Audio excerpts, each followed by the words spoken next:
Good morning, Tiki fam, from a wonderful day here in Wisconsin. Although it may look cold and snowy, it's actually in the high 20s, and this is just the perfect temperature to enjoy snow.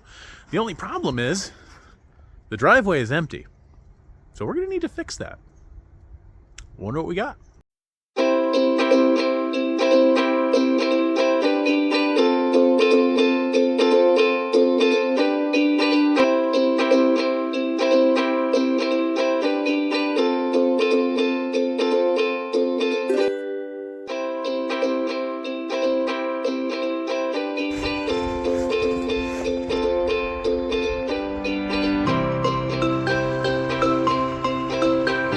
And here they are.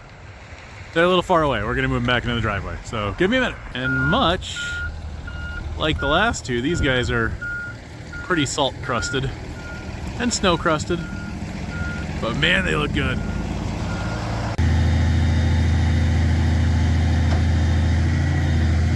Now we're talking.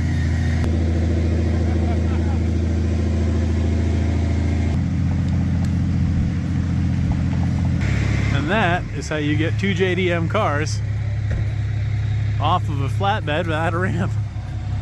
A little ingenuity, a little bit of craziness. We got it covered.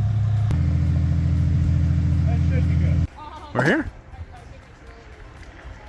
And look at this. Future owner of a K, current owner of this truck. And I can't tell you what's going to happen with it, but I can tell you this right now. You're not going to want to miss it. And if you're in and around Milwaukee, then you are going to see this thing when it is done sometime later this spring. Can't wait to show you. Well, we can't drive in that, so let's see what we can do here. Gotcha. But I think one way or another. That's better. Now we can see out of it. Yeah, we're just trying to support. Is it perfect? No. Like it would be, Is it good to drive? awesome. I say so. It's getting a lot nicer out here in Wisconsin, but unfortunately the Atri doesn't seem to think so, and its battery is pretty much toast. So with my wonderful wife at work and the Legnum's battery very dead, that only leaves the one solution. Well, that's okay. We gotta go wash this thing anyway because it needs it. I mean, after a highway transportation, ugh. Yeah, I think it's time to get this guy in the tunnel and start doing what needs to be done because it's looking a little crusty with that salt, and we do not want that salt to spoil the beautiful bodywork of this amazing Subaru Classic. So with two batteries and a couple of boxes for the post office, we're good to go. Let's take this guy out for a spin. I love a Sambar, I really do. These guys are perfect. This one's two-wheel drive because it's going to be doing some non-four-wheel drive duty, which is great. It just saves us some extra money in the whole thing. Dome light doesn't work, but that's okay. That's something we can replace a little bit later with an LED. Also got these power points up here, which is a huge plus on these Sambars.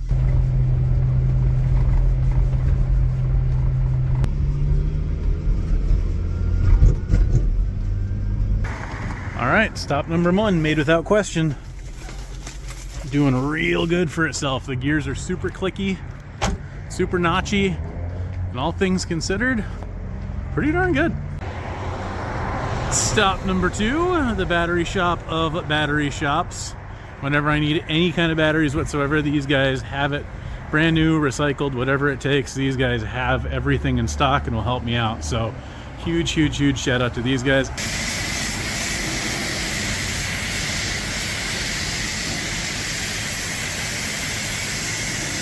All right, you know what? That's good enough. It's good for now. I mean, I'd love to do a paint correction on this. I'd love to get it, you know, fully washed. But right now you can see that it's just, the water is just clinging to it and has just formed this ice shell around it. But at least most of that salt is off, and that's pretty much all we can ask for right now. Hopefully we'll have some better temperatures this weekend, but we're also supposed to get snow. So it's kind of 6 of one, half a dozen the other. We're just going to do our best with the weather and just keep our fingers crossed that it all works out. But you know what? For right now, this is good. It's the best that I can hope for. And it's running great. It's running fantastic. That battery is strong, started right up. Didn't even need to charge it off the truck. So real happy about the state of the Sambar. It drives real nice. everybody's looking at it, smiling, and I'm just glad I have a pocket full of business cards that I'll give at times, because nothing brings out smiles like K-Trucks, and I think this just underlines it. And you know what? While we're out here, let's do a cold weather test of these guys, because I'm very curious to know how they stand up to sub-zero temperatures. But they smell great.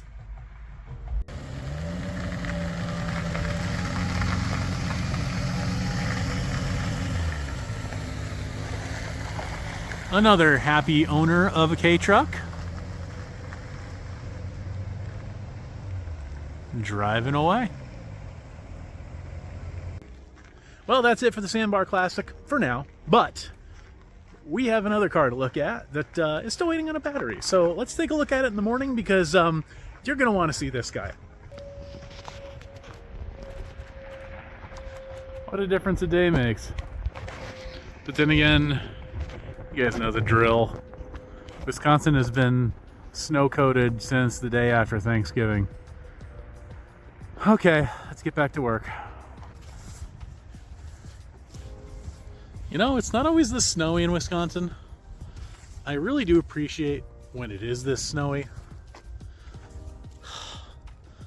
But it's still really annoying to make car content when it's cold and snowy outside.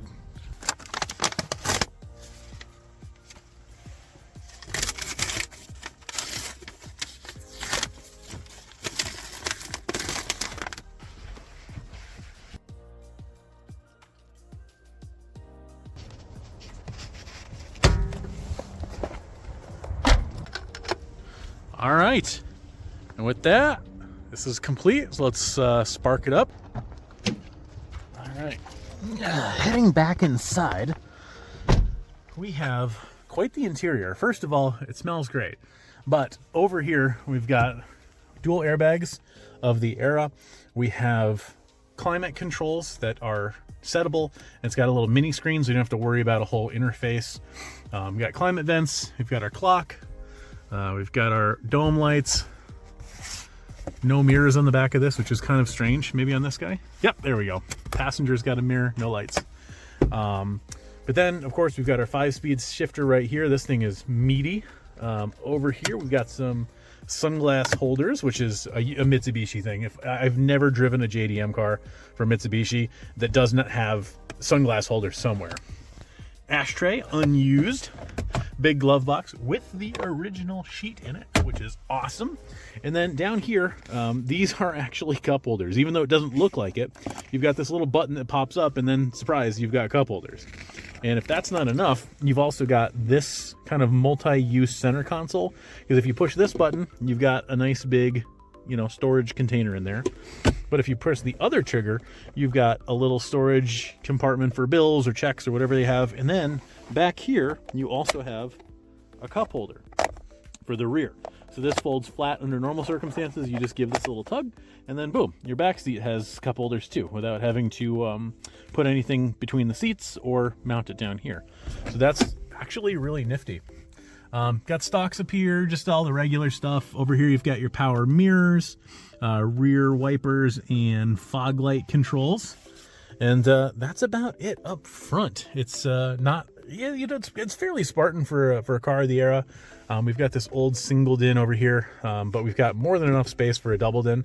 So if you're gonna buy this car, then by all means, I would take this whole unit out, put in a nice big double din, the Apple CarPlay and GPS and all that good stuff. So there is the front of this car. Not bad at all. Nice big Mitsubishi badge in the steering wheel, and of course, the flex.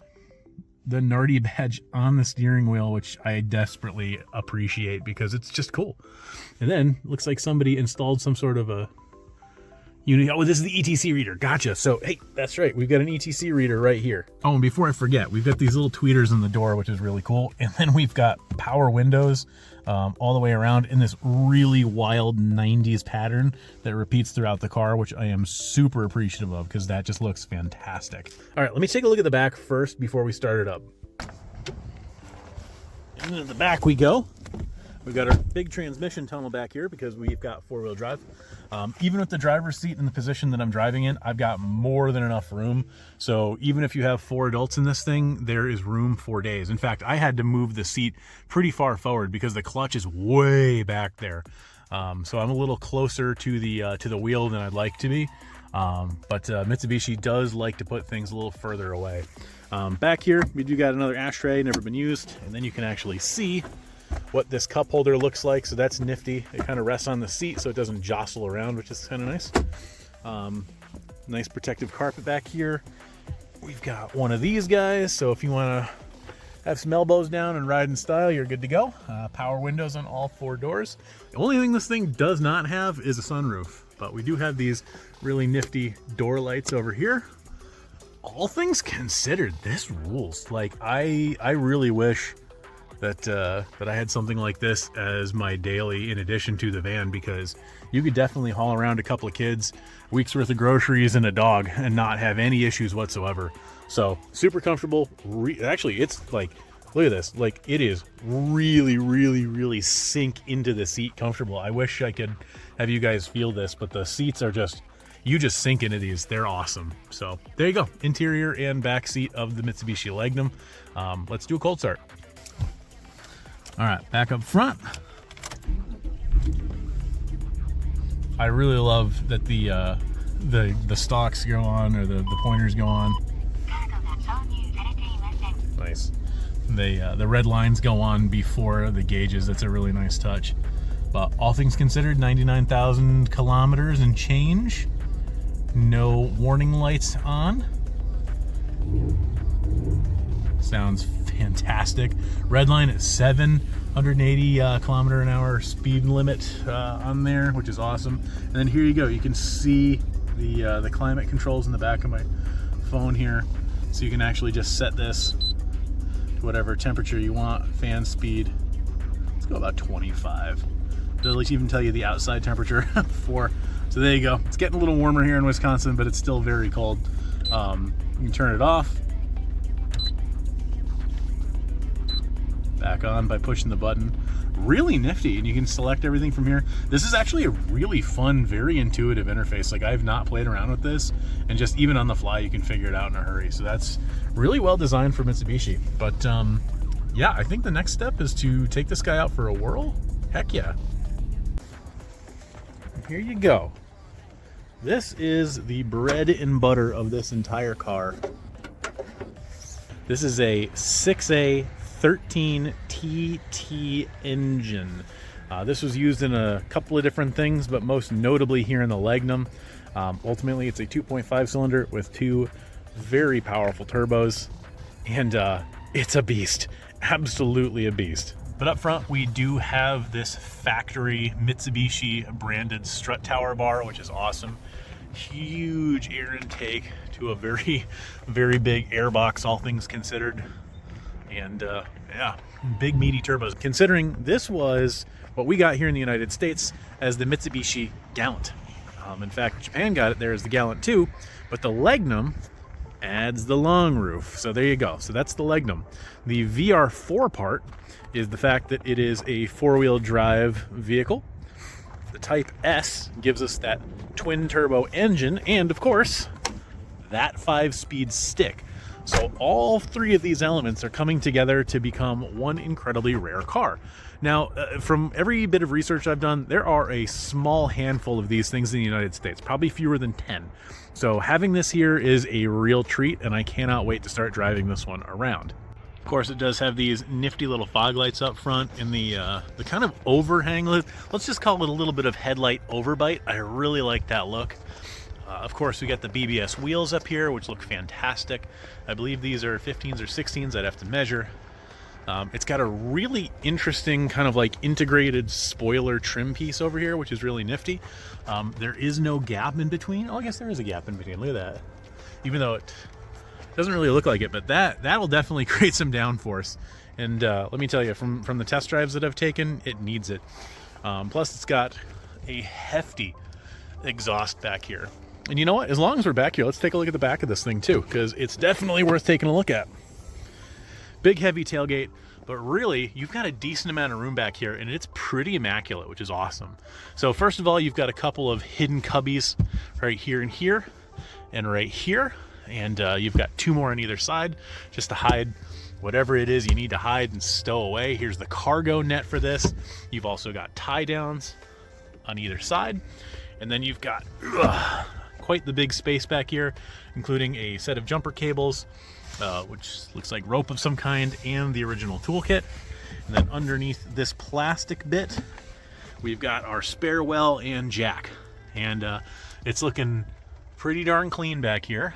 No rust under the spare, which is excellent. But no JDM goodies back here, because fortunately or unfortunately, someone cleaned this really well. There's also a really nice tonneau cover that locks into place. Very cool. That way, whatever you have back here can be kept private or out of the sun. All right, everyone. We are out and about in the Mitsubishi Legnum VR-4 Type S. And today we are sitting at the car wash because it's almost 50 degrees outside right now. So why not get this thing, do a little touchless car wash and make it shine for its temporary home up at Continental Motors. I am loving this thing. There is so much room in here. Like, even the back seat is just the cushiest thing in the world. Like, I mean, these seats are super comfortable. They're these really nice, very soft, very comfortable cloth seats. And clearly the back has just never been sat in because they feel brand new. It's amazing. So I'm really hoping to make this car look as good on the outside as it feels in the inside. And driving this thing is a delight. Like any Mitsubishi shifter, the shift pattern feels way lower on the actual stick than you'd expect. But once you kind of get a feeling for that, driving this car is a delight. The shifts are really heavy. Every single one of them feels meaningful. It's just awesome. You can feel just the nigh uncaged fury of this thing up front. I mean, it's 305 horsepower. This is an incredible machine. I mean, this is like Supra horsepower, Skyline horsepower, and the fact that it's just in this unassuming wagon is just so cool. Like, it is just the ultimate sleeper wagon, because anyone who sees this, you know, you recognize the Mitsubishi Galant from the late 90s. You just do. It's just one of those things that existed in the, you know, collective zeitgeist of our minds. But, like, you know, adding a wagon, it just doesn't add anything that makes you jump out and be like, oh, that's a JDM specific car. But let me tell you, the amount of just sheer power that is just sitting here at your fingertips is amazing. Like, it feels so good to do pulls. So let's do a pull. Also, let me just say, this is the first car that I've driven with a JDM speedometer that goes up to 180, where I actually believe that it could do that. I mean, not to mention, look at this. The red line's at $7,000. You can rev this thing up to like 4 or 5, even 6 between shifts. Woo, it sings. Let's hear this. Here we go.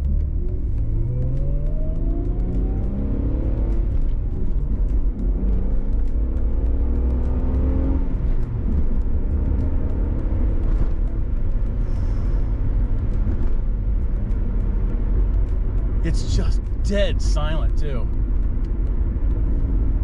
Like, it is so nondescript in here. Everything about this car is just subtle.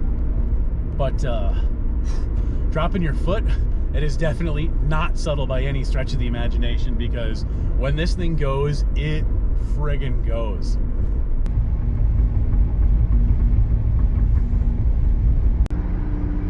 All right, we're on the way to deliver this to Continental Motors. We are chilling out on the highway, and let me tell you this right now. I am in 4th gear, and we are comfortably doing highway speeds of 70 miles an hour. I have not even needed to get this thing into 5th gear for a second, but we're going to try it anyway, because this thing just wants to go, and I absolutely love it. Yeah, so if you get the opportunity to buy one of these, or this one specifically, absolutely do so. It's a freaking missile, and it feels so good to drive. The shifting is so smooth, the acceleration is so smooth. Everything about this is just polished.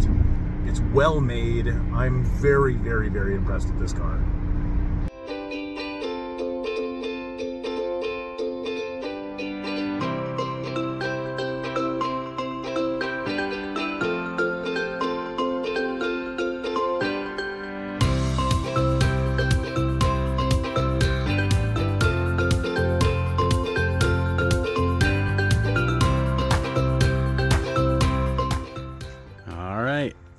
it's home for a little bit.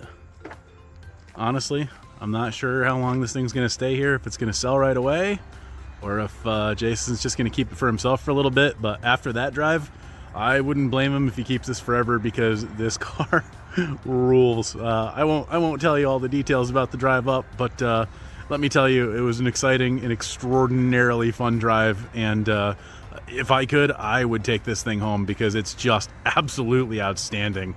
Whew. But if you guys are northwest of Milwaukee and need a car all year round, or if you just can't swing a JDM, check out Continental Motors.